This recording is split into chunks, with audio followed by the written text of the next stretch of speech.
to the Childhood Cancer Perspective, and thank you all, as usual, for sticking with me through all of these episodes. I've had the honor of doing this podcast to be able to speak to doctors, to be able to speak to organizations, families, survivors, warriors, all of those authors as well, and it's been a really enlightening experience because not only can I share my journey with our daughter, but I can also get insight from others, and it really helps us expand the knowledge of the pediatric cancer community. So today my guest, Brady Lucas, is going to check a lot of those boxes and even more, I believe, and can give him some insight into his story as well as the things that he is doing within the childhood cancer community. So Brady, thank you for joining me today, and the floor is yours. So good to meet you, Curtis, and thank you for taking the time to share the words of these podcasts with families, survivors in the childhood cancer community. Absolutely. It's been, like I said, it's been an honor. I've done a lot of connecting with families through, social media is, I like to say, a love-hate relationship, but I do get to meet a lot of really amazing people. It also gives me the ability to spread the word of their stories as well. And this podcast is just another avenue to be able to do that, where I can and everybody else can say whatever they want because I don't have to censor things like social media does. I also get the opportunity to meet people through events like CureFest as well as events that we host through our nonprofit. So it's been a really cool way to meet people and I believe build this community to be one of the strongest that I've ever been a part of in my life. So let's start out with just tell us a little bit about yourself and about your journey and kind of what got you into this community and the work that you're doing. Yeah, no one chooses to be a part of the childhood cancer community, as many listeners know, as many individuals know. And unfortunately, I became part of the community about 20 years ago. When I was 8 years old, I was diagnosed with acute lymphoblastic leukemia and went through the standard protocol of childhood leukemia treatment for ALL for about just over 3 years. During the time when I was being treated, I recognized that although everything was working very well and I was in remission very early on within the first month, the hard part is we were continuing to push me with chemotherapy and steroids and various other medications that although they do amazing work, they also do amazing work at destroying the healthy parts of your body. And right after I finished treatment was a wake-up call for me. I had recognized that during this journey, I was doing very well, but when I finished treatment, it wasn't over. And back then, there wasn't a bell or anything along those lines to ring. But when I stopped treatment, it was you're going to see a hepatologist and sit in a room with a bunch of individuals that are 50, 60, 70 years old, and you are 10 at the time, 11 at the time. And when I had that wake-up call, it was kind of like, well, this is a lifelong journey. This is not just for a specific time being, it's a turning of the page, but at the same time, it's going to be a lifelong journey. So I dealt with a lot of long-term side effects, everything from an enlarged spleen to a chronic low white blood cell, chronic low platelet count, portal hypertension, esophageal varices, potentially infertility, and then the psychosocial impact of not just the cancer treatment on myself, but with my parents, my siblings, my entire team and family moving forward. Fast forward about a couple years, I was off treatment, was still getting seen by oncology, getting seen by my various other specialists, and out of the blue, it came back. And the real hard part with this round was, although I got through the treatment very well the first time, my liver was very damaged. So on a scale of 4, it's about a 2, so it still functions normally as long as you don't put toxins or other things in your body. And what were we going to do again? Well, we were going to either have to put chemotherapy or find another option. So we started chemotherapy right away, but then for that round, we wanted to do a bone marrow transplant was the big option. With bone marrow transplant, it's very risky. A lot of individuals, unfortunately, don't make it out of the hospital because they deal with infections or other chronic things that come up. But the first thing you have to do is find a match. And I had 2 biological brothers, both got tested. Unfortunately, my younger brother wasn't only a match, but a perfect match for a bone marrow transplant. So that was really the big option that we wanted to do. But I would say at that moment, my doctors and family gave me the option and gave me the empowerment to make the decision on how I wanted to proceed. And we did something unique outside the box where we decided to not do radiation. So usually with a bone marrow transplant, it's 2 days of total body irradiation, 4 days of chemotherapy, because the goal is to get your body down to essentially just a shell. You have no immune system. So when the bone marrow goes in, and it's just like a blood transfusion, goes in the body and then produces new cells, new healthy cells from your stem cells in the future. But with us, we didn't want to cure the cancer if I would need a liver transplant. So we ended up doing this out of the box idea, just chemotherapy, day of rest, transplant day. At the time, I was the first child to undergo this in the United States of America for childhood ALL. It was really revolutionary, and they do it a lot in adult cancers because you have years of damage, whether it's from just aging or unhealthy lifestyle or various other things like that. But they weren't doing it in kids, and they still aren't really doing it in kids. But as we all know, radiation is very damaging to the body, causes secondary malignancies, causes other long-term complications, which I'm forever grateful that we decided to go this option, and didn't have to do the total body radiation. So went through many, many more years and ended up going to college, but I'll leave that story for the next discussion, and that's kind of how I got into the world of childhood cancer. And it's so reminiscent kind of so many stories before, but the one big thing that we have to go back to, I think, and hit on the most is that, is the long-term side effects that you get just from the cancer. Like you listed off, a half a dozen of different things that you're dealing with or have dealt with because of the treatments, not because of the cancer. And that's, go back to before you were diagnosed. Were you dealing with any of those prior to being diagnosed with cancer? These treatments are very barbaric and even 20 years ago, obviously not as advanced now, but even still, we're sitting at a very low amount of types of treatments and therapies that are available for our kids, but they're still being told the same exact things that will or most likely will happen later on in life because of their treatments, even if we think beyond that 5 years, which is something that I've started to talk about more on my social media, is that when you think beyond the 5, because 5 is supposed to be that magic number, that when you're cancer-free or you're NED for 5 years, that you're cured, but you're still dealing with the lifelong side effects of what you went through in order to get to where you are. And like, you guys, you and your family, you made a choice to do something a little bit different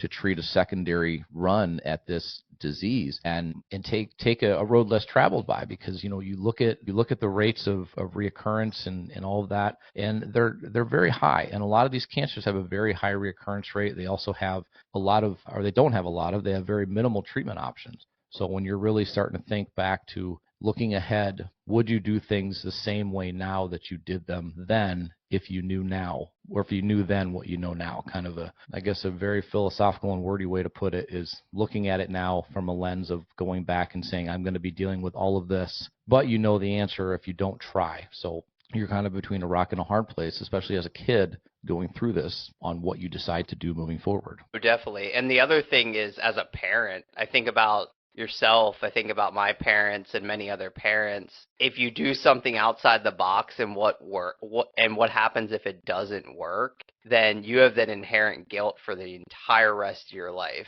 For me, I always considered, at 8 years old, I was involved in my treatment, which I'm forever grateful that I was given the ability to feel empowered. But at the end of the day, my parents were signing the consent forms that essentially were poisoning their child. But at the same time, this poison has shown to get children with this disease better. And that's what we're providing as options to parents right now. And that's where I think about not just the parents, but the nurses that are pushing the chemotherapy. They know potentially what it could cause as a long-term side effect and the psychosocial impact that has on them when they go home and have kids that maybe the same age as their patients in the clinic, or the doctors are the same way. And I think that's really one of the big things I look into for the future is, how do we look at that inherent guilt that's going to come with any individual that is impacted by this disease and minimize it as much as possible? And for me, I think that's looking, as you said, what can we do better? Would I do anything different? Because I'm alive today, I would say no. But if I could add additional things, it would be the nutrition element. Childhood cancer nutrition can improve a lot. Exercise component. How do we use exercise as part of a therapeutic regimen? how do we use some of this mind-body medicine to reduce stress? We're still learning what that looks like and learning some of these complementary therapies that can help chemo work better or can help reduce some of this long-term side effects. And I believe that is our way forward, is how do we use current therapies, create new ones, but then also use in conjunction therapies to help reduce long-term side effects. Yeah, 100%. When we as parents are going through this with our children, we are essentially signing those papers, signing consents. And I've mentioned it before too, is that when we get a list or we get a packet of paper that tells you this is what we're going to do, it's 10 pages. The first page is this is what the drug is, this is what it's meant to do, and the last 9 pages are side effects and what's going to happen. But what could happen, with the very last one being death. But as a parent that if you do nothing at all, you know what the end result most likely will turn out to be. So you're in a sense, you're forced morally and in whatever to make that choice and say, I'm sorry. And you spend essentially a lifetime apologizing to your child that you had to put them through something that you couldn't fix, that you couldn't solve. And you are left with a lifetime of what ifs and guilt and wondering if you could have done something differently, or is it your fault? Is it something that you did? And the reality of the situation is that most likely, absolutely not. Childhood cancer, unfortunately, is highly misunderstood. I've spoken to people that there are understandings of why some occur or why they can occur, but a lot of times, like with our daughter, there was zero reason. There were 0 gene mutations, 0 family history, no reason at all for her to develop brain cancer. And we don't have a history of that in our family at all. There's no reason for it to have happened. It's just shitty luck. And until we can finally understand that, or understand why, or figure out ways that we can, combat it ahead of time, that's when I think we'll have a better outlook on life for these kids and give them a better chance, and maybe save some of the PTSD for the parents that have to sign these papers every day, not knowing if their child is going to come back from that test or that surgery or that MRI or whatever the case may be. Or is this the 100th time they've been put to sleep for something, and is it going to negatively affect them coming back to you the way that they went in? But I know that something, and I've got a lot of notes here that I wrote down, but I know that that's something that is big for you, or that you were kind of going in a direction that I think my direction has been research, finding out better ways to treat these kids. And I think your direction is more prevention and finding out how to stop it from happening, or at least catching it very early. So talk a little bit more about that. Yeah, of course. So I've been in the childhood cancer advocacy fundraising space for a long time. Ever since I was initially diagnosed, my family was raising money for research and care and the comprehensive support for other families to benefit. About 4 or 5 years ago, I started to think a little bit differently. I had a call with an individual, and the first time I heard the words prevention and childhood cancer in the same sentence. Because when children are diagnosed with cancer, reasonably so, just because we don't know, you couldn't have done anything to prevent this from happening, and you are just one of the unlucky 15,000 or 16,500, depending on the statistic you look at. And I started to get more curious in that. Literally, the reason why is I'm a person that likes to ask a lot of questions, and I'm also a person that doesn't settle for no. And when I started to ask all these questions, no one could give me an answer. And I had other individuals that were looking into it as well. And, don't get me wrong, there is nothing and no blame ever to cast on a parent for their child getting sick. Not at all. And I'm not saying that by any means.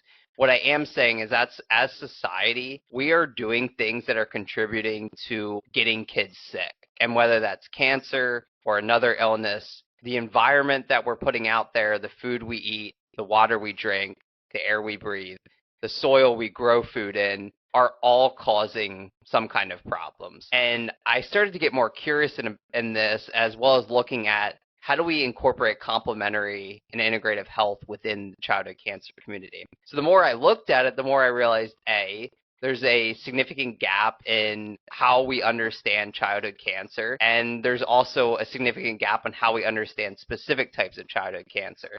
We categorize it as childhood cancer, but there's hundreds, if not thousands, of cancers that are contributing as part of this, whether it's a specific type of cancer, but there's a subtype, or whether you're talking about brain cancer, but there's all these other individual brain cancers that children get, we know that some childhood cancers are easier, for lack of better terms, to treat than others, but some aren't. And we know some are genetically based. I think the statistic goes anywhere from like 8.5 to 14% are genetic based. So what about that other maybe 90%? And I started to think a little bit more about that. And I was like, well, if there's anything that we can possibly do, or if there's anything that a parent could possibly do for their child in any situation, they're going to do it.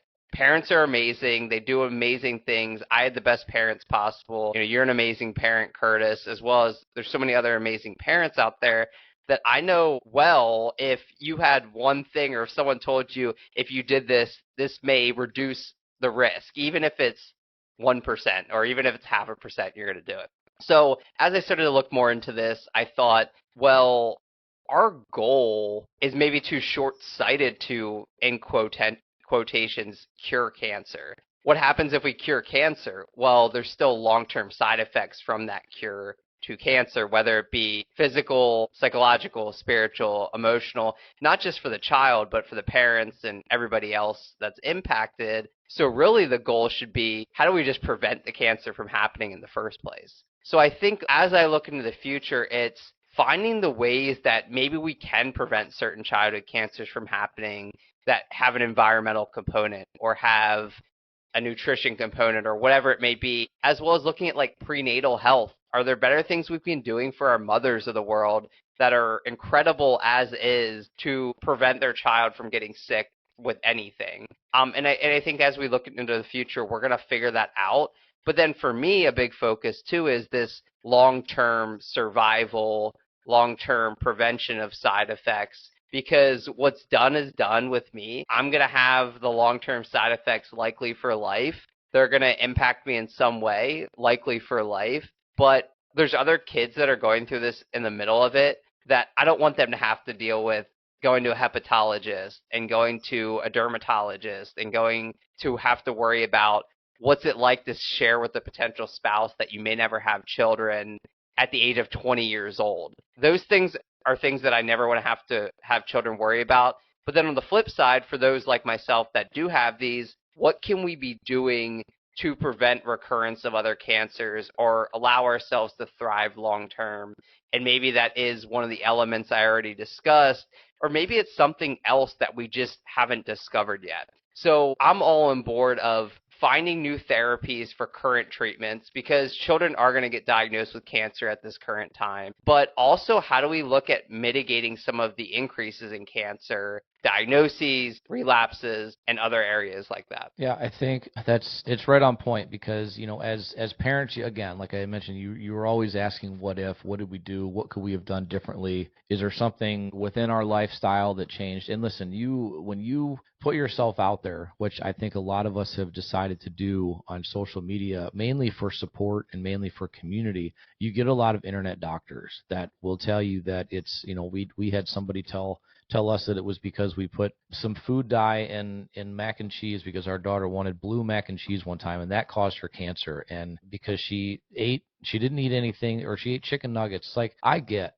that food or dyes or environment and all that. I get all of that can be a factor. I do. But people that decide that they want to be internet doctors and not really know the patient or know the understanding of what a parent goes through, to hear that kind of stuff is very hard. And so I really am on board with trying to prevent and find out how we can stop it, or how we can even catch it soon enough to where it's not becoming a serious issue, because you are dealing with these long-term side effects, and with these treatments that we have, there's not a whole lot of options. Infertility is a huge one. I know our daughter was told you'll never have kids, and that was at 8 years old, and she didn't care at the point. I mean, a lot of kids and a lot of people, that's a very important thing. I mean, for us, absolutely, but she didn't care. That's just the innocence of a child. It was, she just said, "Oh, I'll adopt." And I'm like, "Okay, well, that's fine. We just want to save you. We just want you to be here with us." And I think that's the goal of every parent. But if the goal of every parent can be that, and give you a life of you beat it, now move on with your life, and don't let it define who you are, but definitely own what you went through, but not because you're showing the wounds every single day of things you're dealing with. 100% I'm on board. And I think a lot of parents will be the same way. In that same sentence, I would say that, for us, our percentage for her to survive this cancer was very, very low. And also, we were given, I was speaking to somebody that said, well, they've got such a low chance of survival. Why even put them through treatments? Why not just enjoy the life that they had? Because if we only have a 1% chance of survival, you better believe that every parent on this planet is going to give 100% of that 1% chance to try to save their kid, because there's a 99% chance knowing on the other side exactly what's going to happen if we do nothing. So we definitely put everything into it. But listen, whether it's fixing the issues of the current treatments, I think there's a lot of things to speak about when it comes to that. I think, whether it's the treatment options, whether it's doctors actually speaking to each other and being willing to share information, I wish there was some type of central location for this info, because I think, for us, when JC was diagnosed, with her type of cancer, and then we met a half a dozen other families that were diagnosed with that same type of cancer, not one of us was treated with the same therapies or the same chemos, with the same protocol. And I think that's also an issue that, you deal with once the cancer is detected, is that we've got to have a better idea of how to treat these things if we get to that point. But listen, let's prevent it altogether. Let's find a way to stop it. Let's find a way to get in front of it before it becomes such an issue. Instead of chasing the symptoms, let's just stop them altogether. Yeah. No, and you hit on so many big points that continue to resonate with me, continue to resonate, I think, with many other individuals as we look into what the future looks like. And there's a lot of scientists out there doing amazing work that we need to continue to help facilitate relationships too. I think that's an area that we underutilize sometimes, is how accident survivors and parents can be the conduit between institutions, but then also identifying research opportunities for them to collaborate together moving forward. Yeah, I mean, I would love to, and I'm gonna, I'll ask you about this, but I would love to be a guest speaker and at every single university, every single, medical symposium, everything out there that involves kids, that involves cancer, that involves all of, the things that are happening in the world. I would love to be there to be a part of it, not because I feel like I have anything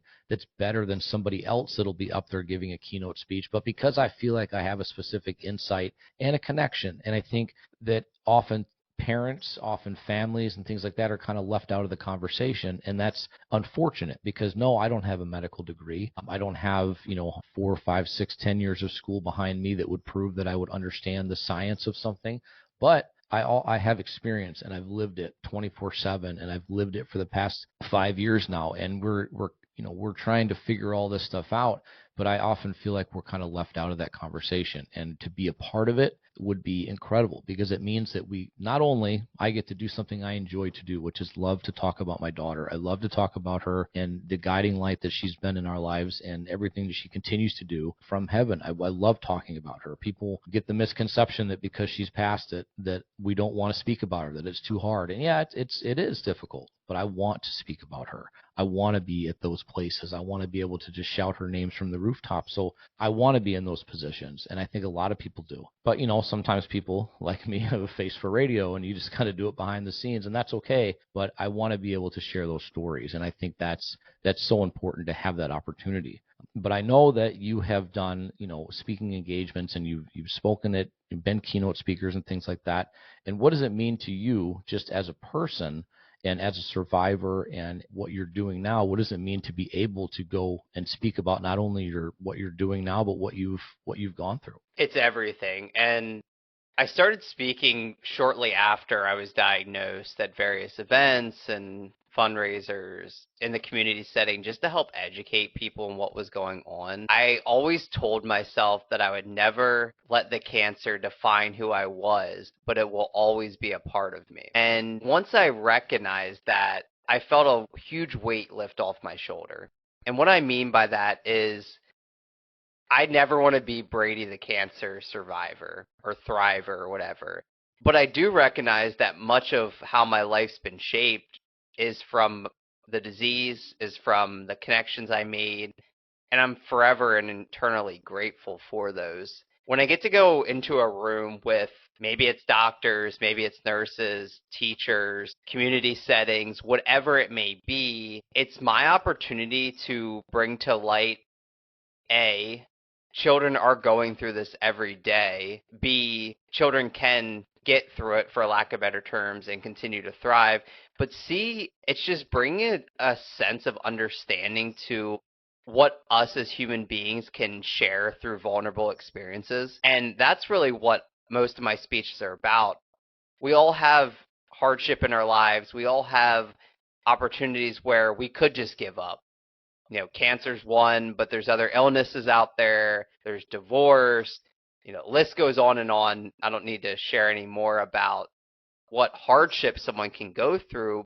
In those times, how do we find the coping mechanisms, but also how do we find the team or community? Teamwork is a big thing for me, and establishing a team behind you that can push you when you need pushed and can support you when you just need supported. And as I go into a room and as I get those opportunities to share my message and connect with the audience, it's an opportunity for me to use my past experiences, find those vulnerable opportunities to connect with others, but then also look into the future of how we can create a better world or create a smile for tomorrow. And I absolutely love that because, like I said, moving forward in life, you don't, and you said it too, is you don't want to be defined by what you went through. However, it is a part of your life, and you should just own it. You should own what you went through, own your fight, own your survival, and let that not define you, but definitely guide you in what you do. And so many people, whether it's parents or whether it is kids that have gone through this, turn into medical research, turn into nursing, turn into being doctors that have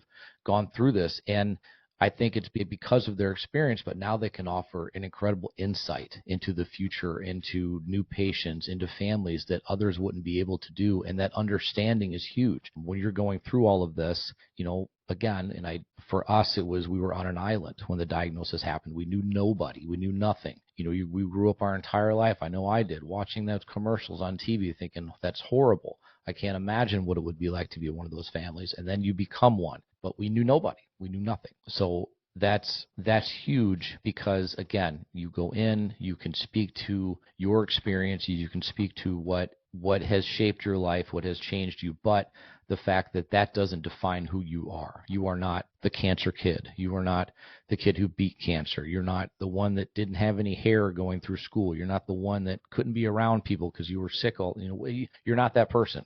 You are who you are. You are who you were born to be, and you went through something tragic, but you allowed it to create something incredible in the end because you didn't let it beat you. You owned it. You took control of it. Well, I think to add on to that too, one of the big things that I always try to tell survivors or families is do it under your own terms and get involved with how you want to be involved. So many families have this inherent guilt and have this inherent superhero complex that society puts on us, not just from childhood cancer, but regular cancer or any hardship that someone deals with where there's almost an expectation to give back or there's an expectation to create a better tomorrow. And it's not always the case. I would say it took me many years to move from driving why I was doing what I was doing from the lens of guilt to the lens of this is what I actually want to do. And to expand upon that a little further is I was trying to live a life for 5 individuals or trying to live an unrealistic expectation of I'm going to give back to the doctors and nurses that saved my life. Well, what's the unrealistic expectation and what could I actually do to pay it forward to individuals who gave me the best gift of life? There was nothing that I could do that could potentially hit that unrealistic standard. So when I peeled back a little bit and found the enjoyment and this is what Brady wants to do and this is how I can use my story, but then also continue to enhance my future professionally, personally, spiritually, mentally, all those areas is where I found the balance. And that balance was found through talking with a psychologist. And that's one of the biggest things that I would say too, as we look back into the future, all childhood cancer patients should be seeing a psychologist. Siblings hopefully can see a psychologist. Parents And maybe it's not a psychologist, but it's a counselor, or just have a really good friend that can give mutual understanding and can ask the good questions and doesn't have to do anything other than listen. And that's a big area I think that we can continue to focus on, because where I look at that from the prevention standpoint is that prevents some of the long-term PTSD that families deal with.